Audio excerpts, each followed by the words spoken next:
Terus, absurd itu apa? Ya, absurd itu dari bahasa Latin absurdus, yang artinya tuli atau bodoh. Yang seperti rumusannya kamu tadi, konflik antara kecenderungan manusia untuk mencari nilai dan makna dalam hidup melawan kenyataan bahwa tidak mungkin orang bisa ketemu makna dan nilai pasti mutlak hakiki dalam hidup. Bukan tidak mungkin secara logik katanya kamu, tapi tidak mungkin secara human. Kenapa? Kita ini manusia. Kalau pakai bahasa agama mungkin manusia itu terbatas. Tidak mungkin dia ketemu yang tidak terbatas, yang mutlak, yang ultimate. Humanly impossible. Secara manusiawi tidak mungkin, tidak cuma secara logika.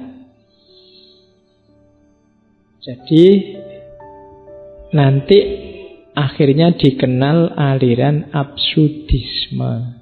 Satu aliran filsafat yang menyatakan bahwa upaya manusia untuk menemukan makna, ya terserah istilahnya apa, makna batin lah, makna dalam lah, makna yang tinggi lah, ultimate lah, puncak lah, monggo, tapi pasti akan gagal. Tidak akan ketemu. Sehingga sifatnya absurd. Ya kayak tadi, absurd itu hanya dalam konsep. Canggih kalau didengarkan, rapi kalau dipahami, tapi dengan kenyataan itu selalu ketemu pengecualian-pengecualiannya. Karena dunia ini kayak orang main bola. Bola itu arahnya kemana, datangnya dari mana, tidak bisa diramal. Oke, tidak jaminan kalau Barcelona melawan PSS Sleman misalnya pasti menang Barcelona. Itu tidak jaminan. Ya kalau Allah menghendaki kan gitu maumu kan. Jadi ya bisa aja yang menang PSS. Mungkin Barcelona ini tadi bingung iki bal-balan opo gini. Terus dia malah kalah. Bisa begitu.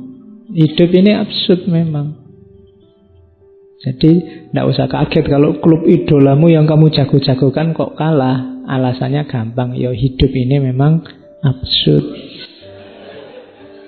Ya, jadi santai saja, kamu tidak perlu galau.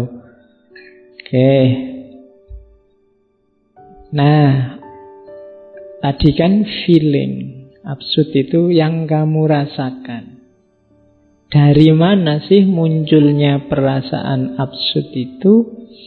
Yang pertama, konflik tadi ya, antara dunia manusia dengan pikirannya dan situasi dia yang tidak bisa lepas dari dunia. Kamu punya ideal-ideal, sementara kamu tidak bisa lepas dari kenyataan hidupmu yang tidak cocok sama ideal yang kamu canangkan. Toh kamu tetap mati-matian berpegang pada ideal-idealmu. Nah, itu namanya absurd. Jadi ada clash antara cita-citamu dengan kenyataan. Pinginmu sih jadi dokter, kok ya daftar kuliah keterimanya di UIN Usuluddin misalnya. Itulah tabrakan sama sekali itu.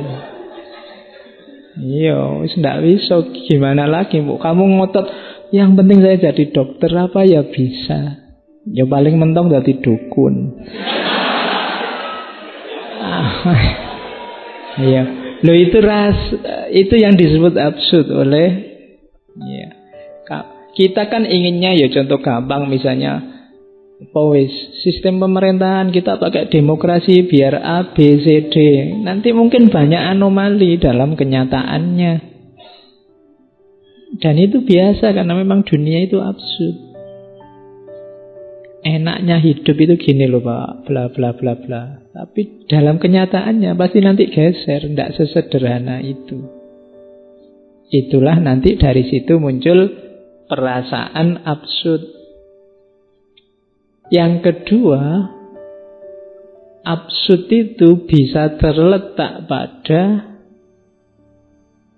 inginmu memahami hidup ini sedalam mungkin, sehakiki mungkin, seluas mungkin, tapi kenyataannya tidak mungkin kamu bisa begitu. Kemampuanmu, wawasanmu, sejauh apa jangkauan ilmumu, ya pasti terbatas. Mau komprehensif tidak gampang. Wong kita ini manusia yang meruang dan berwaktu. Jadi sehingga yang kita pahami ya sejauh jangkauan kita. Itu pun kita merasa inilah hakikatnya hidup. Itu namanya absurd. Yang kamu tahu kebenaran itu ya sejangkau wawasanmu hari ini. Itu pun kamu tetap merasa ya tetap ini Pak yang paling sejati. Padahal tidak. Itulah perasaan absurditas yang kedua. Oke, itu kalimat yang ketiga menjelaskan kodrat manusia yang seutuhnya menginginkan adanya penjelasan yang menyeluruh sifatnya. Sementara di lain pihak ternyata dunia telah menyembunyikannya dengan hanya menyajikan penjelasan tersebut setengah-setengah. Sehingga manusia terus mencari kebenaran, hanya mendapatkan dunia yang masih terselimuti kabut misteri itu. Kalimat-kalimatnya banyak yang puitis karena kamu kan sastrawan. Iya, cuma kalimat kayak gini kamu baca sekali itu susah dipahami. Karena ini juga kan terjemahan. Ya intinya yang tadi bahwa dunia ini misteri, tidak bisa ditebak hanya oleh satu teori. Begitu kamu tebak A, besok dia ganti jadi B. Begitupun kadang-kadang kita ngeyel, pokoknya harus A. Sehingga yang terjadi apa? Absurditas. Kan banyak di antara kita yang terlanjur terikat oleh ideologi, oleh pandangan, oleh aliran, oleh perspektif. Sehingga kadang-kadang meskipun buktinya menunjukkan bahwa perspektif kita salah, kita tetap ngeyel dengan perspektif kita. Itu contoh absurditas. Oke. Terus, misalnya kamu lihat teh ini. Misalnya teh ini sebenarnya manis, biasanya manis.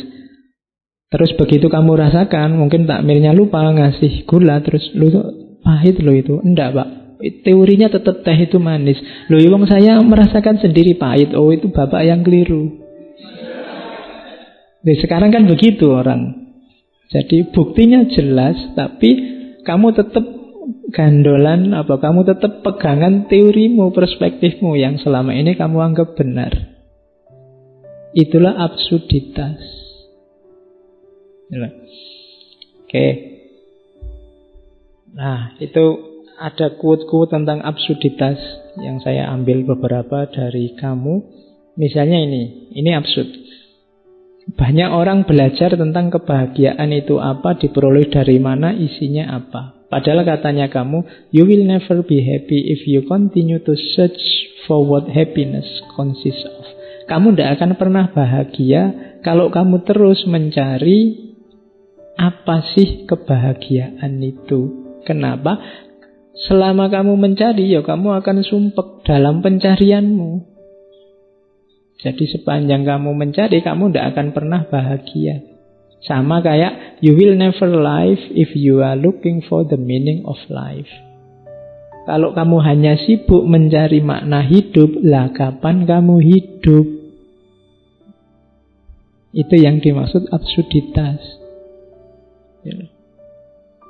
Jadi kita selama ini kan, apa yang kamu lakukan? Mengejar kebahagiaan, Pak. Lu ngapain? Ya bahagialah saja.